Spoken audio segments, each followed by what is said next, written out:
Good to have you on Daybreak on Arise News, and it's time for the press preview. A first look at what's on the front pages as they arrive. We start off with this day.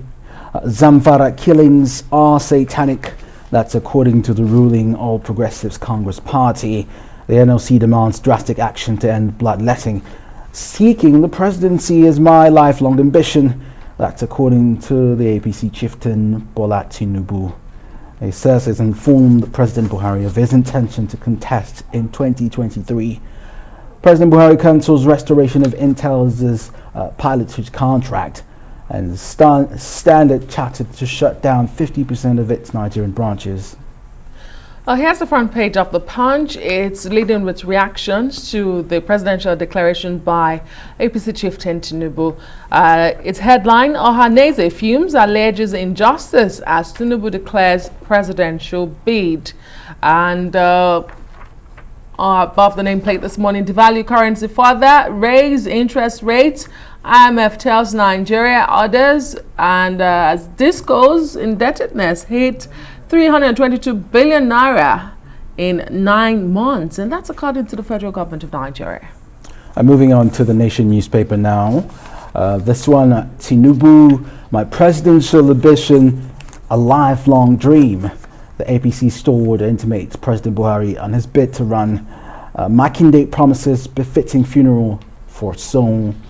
JAMB tells varsities, polytechnics to conclude 2021 admission. 90 arrested at Lagos airport for fake COVID-19 certificates. Nigerian Tribune is also leading with the Tinubu presidential declaration. Says 2023 presidency, I will contest, I have told Buhari. Declines comment on Oshibajo's ambition. Wants President, National Assembly to review Electoral Act Amendment Bill. Assures on APC National Convention. Let's look at the international papers now. A quick one.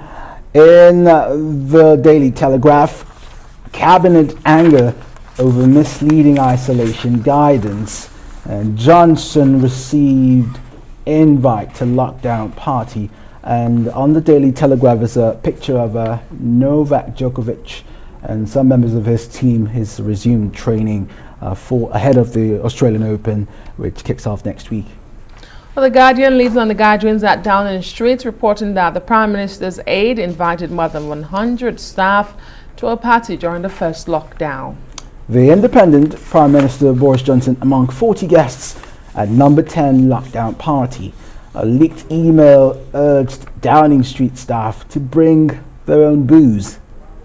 The Times, pressure mounts for 5 days of isolation, their headline. And the Financial Times, Moscow threatens to walk out as Ukraine talks remain deadlocked. The Daily Mail is leading with Boris rocked by new party revelations. Email proves key aide invited 100 Downing Street staff to party with Prime Minister, while public could only meet one person outdoors. Oh, those are the headlines on the front pages. For the press preview, let's bring in Emmanuel Bella. Good morning, Emmanuel. Great to see you. We start off with this day, and the biggest one right there is seeking the presidency is my lifelong ambition. That's according to Bola Tinubu. We heard him speak earlier. He says he's informed President Buhari of his intention to contest in 2023, but he also says he's not told Nigerians. One wonders, him revealing on TV and saying something else another time. What's the difference? He also didn't react to questions about perhaps the Vice President Yemi Osinbajo running in 2023. Your comments? It's a good thing that, Kenneth, you quickly picked on that. The whole idea of saying, I've told the president, who have not told Nigerians, you begin to wonder, what else, how else were you going to tell Nigerians? But probably he's talking about some kind of public pronouncement or some declaration, done in those grandiose style. Probably that's what he's talking about. But Nigerians don't know that he's going to run for the president, putting putting down long years of people contemplating this, wondering whether he would do it, and of course raising all sort of question around his ambition. But he already said this has been his lifelong ambition. Probably this is something he's hold to heart all this while. Maybe that's what has informed all that Tinubu has done in the past in politics, especially his famed positioning of his lieutenants in choice places, making Lagos practically his own, and then becoming a power broker in the southwest. And some people will say, of course, with the coming of the president becoming a national power broker, he's the national leader of the APC. He says it's been a long life ambition, probably because he has prepared for this day, and the day has come, and he's already told the president that he's going to run. So this effectively starts the conversation and the debate around the issue of the presidency itself. And the president himself was among the people that sparked this conversation the other day when he spoke about knowing his successor but not going to reveal his identity. If you remember, he said something like that. A whole lot of people found that a bit curious and a bit striking, that the president was talking about a successor whom he will not name because he could be eliminated. And so some of the kind of pictures we see, the one that this day is carrying and all the other papers carrying with him and Tinubu, is one that you have seen over these years of his presidency, even with that iconic visit to in London between both men when they were sick or they were hospitalized. So there's been this relationship, the type that we're seeing, the picture we're seeing, and then of course Tinubu coming out now to say, I'm going to run. I believe that throughout today, and probably from today, you're going to hear a whole lot of sides to this, with some people raising all sorts of angles, especially the angle that you just you raised just now, the issue of Osibanjo, whom some people also consider to be strong in the race. So it's going to be the start of so many things. I can assure you, Kenneth, that you are going to see a lot of stories. In fact, the political departments of newspapers, we have decks, we have to be, up and running now with all sorts of angles and all sorts of stories that we'll be seeing in the coming weeks and months. Indeed, it's the biggest political story in Nigeria, and as expected, it's the leading story for all the front pages this morning on the national dailies, Emmanuel. However, the Punch is reporting a reaction angle. The Punch is speaking on what Ohaneze had to say about that declaration, or the information dissemination by Bola Tinubu yesterday to the president. And they are saying Ohaneze is fuming and alleging injustice. What's your perspective to this angle? Why will Ohaneze be fuming over one man declaring? We've had several other people declare for presidency in the last couple of days and weeks. Why is this any different? Well, I think this is different because we're talking about, Ahmed Bola Tinubu. I think the personality involved really matter. And then the fact that, the president spoke about a successor the other day in a cloudy way, and then you see him visiting the president and talking about it, almost like a done deal at that level. Of course, it's up to Nigerians to determine who governs them in an election. But I think Ohaneze is worried that if this is getting any kind of special backing or anything, it's wrong. And there's actually also not saying that in so many words. What Ohaneze is saying is that, look, this Bola Tinubu's ambition is not anchored in any equity or justice. Talking about Igbo presidency now, they are thinking that, look, but again, there are people that will say, well, one man's ambition does not really stop you from making efforts to rule the country. It's about negotiations. It's about building blocks across the country and links, and getting the right candidate and going to the field, since there's going to be a level playing field anyway.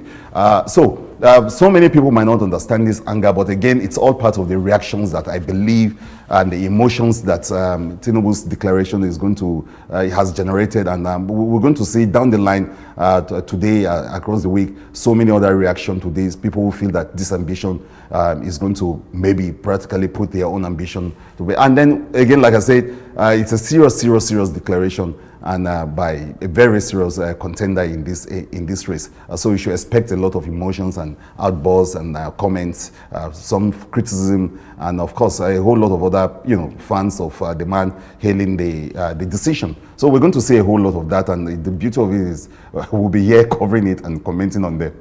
Of course, Emmanuel, and just to follow up from what Adesu has said already, the PDP, the biggest opposition in the country, is already reacting. Only the PDP can rescue Nigeria. Those are words from Diri and the Governor Nyesom Wike of Rivers State. Yeah, well, it should be expected, because Tinubu himself took a swipe again at the PDP in his declaration when he said that, look, it's a party that has no plans, any good plans for the country. Of course, he's rooting for his party and saying the APC has done well for the country. These are the things, 16 years of PDP, they couldn't get this done, but now look at the railways. He's pointing to the things.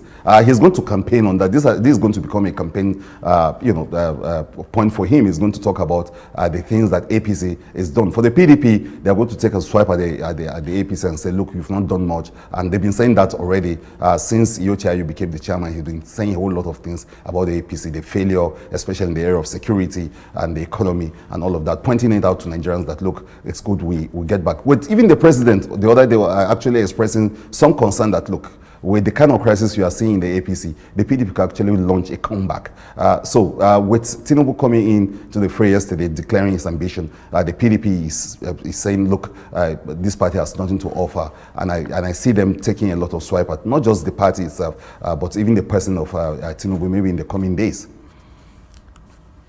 Another story on the front page of the Tribune, however, it's also leading with the Tinubu declaration for presidency. It says DSS did not invite Kuka. That's coming from the Sokoto diocese. Emmanuel, what's the insight into this story? Well, of course, it's again a pattern in the issue of denials, and you see across this subject. Did you invite? Did you not invite? And of course, DSS coming to say, no, we didn't invite Father Kuka. Father Kuka seen as a critic of this government and always speaking his mind on very big subjects and big topics. Though the other day, the same Kuka came out so strongly to practically back the president on the issue of direct primaries or not the electoral act. So, but in this report, DSS is denying that they didn't invite Kuka at all. It's a pattern we see and a developing story that we stay with. Day newspaper, Zamfara killings are satanic. Quite absurd for the party to blame their failures on the devil, isn't it? Yeah, well, it's funny because so how do you get the counter to this that the killings are satanic, but party probably expressing the bizarre nature of those killings, and but again, like Kenneth, you raising it, Nigerians will say, leave Satan out of this. Talk about your own strategies, your security plans, your promises to secure people. What about governance? What about leadership? Can't you blame?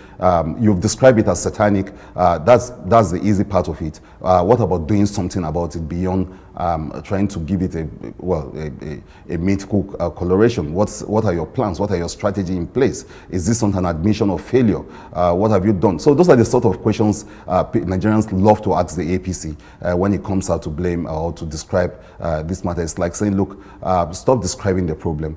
Tell us what you're doing about it. Tell us why you failed in the first place.